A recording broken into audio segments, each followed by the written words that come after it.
Bonjour, bonjour, bienvenue sur Coco TV pour une nouvelle vidéo de présentation. Alors aujourd'hui, on peut le constater, l'environnement est un peu différent de d'habitude.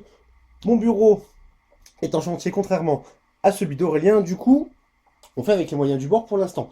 Le produit du jour, le voici, c'est un boîtier, le Lianli PCO 05 en version S.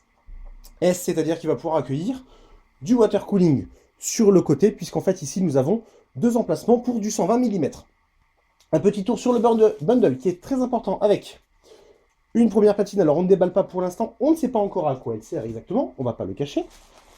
Mais surtout, nous avons 4 petits pieds, pas mal de visseries, un buzzer, encore de la visserie, de quoi passer les câbles, des petits pads en silicone ou en caoutchouc.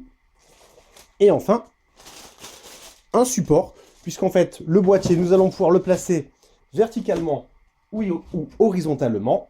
On choisit, soit on installe les pieds de type IFI, soit on installe le pied pour l'installer verticalement. Du coup, là, le boîtier, il est directement posé sur le bureau, et forcément, pas de pied, donc on va faire attention en le manipulant. On va ouvrir le boîtier, donc on est sur du Lianli, de l'aluminium, bien entendu, avec, sur le dessus, une plaque en verre. C'est le principe de la série O. O comme open, on va dire, on peut le constater. Il y a du mesh ici. Et en fait, là, nous avons une légère ouverture qu'on peut retrouver derrière. En fait, je peux passer les doigts. Le boîtier, tout simplement, est de type open air. Donc là, nous avons la vitre. On met ça de côté délicatement avant de faire une grosse boulette. On va découvrir rapidement l'intérieur du boîtier. Hop, ça, on vend ses bises. Avec une première cage pour le stockage. Donc une cage qui bouge. On pourra donc l'enlever via des vis, ce qui va nous permettre de laisser plus de place en théorie pour la carte graphique. Puisque là, tout simplement, si on prend par exemple notre 680, eh bien on le voit, ça ne passe pas alors que ça pourrait rentrer. Il y a quand même de la place pour arriver jusqu'au bout du boîtier. Carte mère, ici, alors on n'a pas précisé, mais nous sommes sur un format mini ITX. Mini ITX avec tout de même 3 équerres sur le dessus. On reviendra dessus un tout petit peu plus tard. Nous avons ici une autre platine qui va servir pour l'alimentation, au format SFX dans notre cas. Là, nous avons un Riser PCI Express, tout simplement. La carte mère prend place ici. Et ensuite, la carte graphique. Là, ça nous permet d'avoir un boîtier qui est relativement fin. Et puis avec le panneau de verre dessus, ça permet d'observer la configuration. L'idée est intéressante, c'est pas mal du tout. On peut le constater, nous avons de nombreux passages ici pour passer des vis avec des rondelles et mettre du stockage. Et on revient sur l'avant, on est passé à côté tout à l'heure. Nous avons ici notre petite baie slim pour le stockage, bouton power, port USB 3, avec donc du mesh. On va aller sur le côté, nous avons là notre grille pour les ventilateurs. Ventilateurs qui sont déjà présents. Là, nous avons 4 équerres, et non 3, petite erreur de ma part, autant pour moi. Donc là, nous avons l'emplacement pour le bouclier de la carte mère, passage de câble pour aller ensuite dans le trou ici pour l'alimentation, ou d'autres choses, pourquoi pas. Alors là, on ne le voit pas très bien, mais encore une fois, il y a des emplacements pour le stockage. Et si on tourne le boîtier, alors, nous avons des vis à main.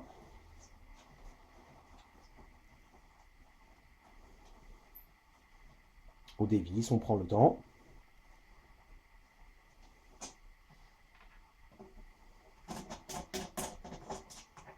Hop.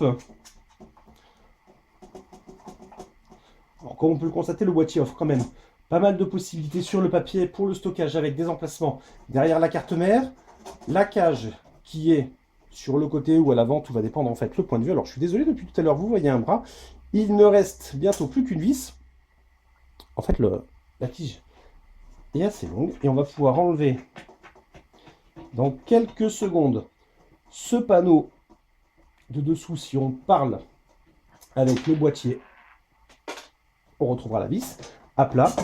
Boîtier donc avec un filtre qui s'enlève tout simplement en pivotant, comme ceci pour l'alimentation. Si on réfléchit bien, c'était comme ceci. Donc non, ce n'est pas pour l'alimentation, ça se place derrière la carte mère. À voir si on peut placer un ventilateur ou non, puisqu'il y a quand même des trous de fixation. Et là, on retrouve des emplacements en haut. On va basculer comme ceci pour le stockage, plus encore une platine supplémentaire qui est maintenue par des vis, donc on pourra l'enlever facilement. Et là, nous avons des vis à main encore pour enlever cette platine qui est en fait la cage. Hop, stockage qui est à l'intérieur du boîtier. Alors, on peut le constater, il y a déjà pas de câble installé. C'est une très très bonne chose. Hop, on repose, on peut enlever la cage à l'intérieur, on reprend notre carte graphique. Et voilà, si on veut, on peut s'installer une très très belle configuration avec du water cooling si besoin. Donc water cooling, on répète, nous avons deux emplacements ici pour du 120 mm. A priori, on se place plus sur du 28-30 mm d'épaisseur pour le radiateur. Alors ça, c'est à vérifier lors du test. En revanche, carte mère, alimentation, carte graphique, on part plus sur du all-in-one. Éventuellement, type Regintech Triton ou Swiftech H220 avec la pompe intégrée dans le radiateur ou sur le waterblock, mais surtout le réservoir directement intégré dans le radiateur ou sur le waterblock pour pouvoir installer un waterblock sur la carte graphique si besoin, parce que niveau place, si on veut mettre un réservoir dédié, forcément, ce n'est pas évident. Niveau tarif, ça pique un peu, on en a déjà parlé. Ce modèle, nous sommes à un peu plus de 200 €, 200, 250. C'est pas donné. Alors certes, l'aluminium est très propre, le verre fumé est pas mal aussi. Il y a beaucoup d'options pour le stockage, peut-être un peu trop. Alors ça, c'est à voir à l'utilisation. Après, chacun se fera son avis. Mais la possibilité de le mettre à plat dans un salon ou sur un bureau, ou de le mettre verticalement, c'est pas mal. Il y a beaucoup d'idées. Le riser, on fera un test avec la 680. Très important, tout simplement, pour voir si le blindage est suffisant et s'il n'y a pas de perte au niveau de la vitesse. En attendant, on vous souhaite une bonne fin de journée.